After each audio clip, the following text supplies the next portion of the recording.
Welcome to Wizard.com. I'm maths teacher Aditi. We have this question here. Convert the units 16 liters to dash kiloliters. So we know 1 liter is equal to 1 by 1000 kiloliters. So that means therefore 16 liters will be equal to 16 divided by 1000 kiloliters. Now 16 is divided by 1000, so in order to convert this to decimal, we'll need to put a decimal point here and write 0 here.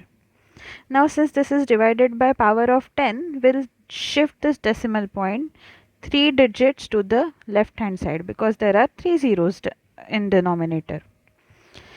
But there are no digits here or here, so we will assume 0. Now the final conversion is 0.016 kiloliters. So 16 liters equal to 0.016 kiloliters.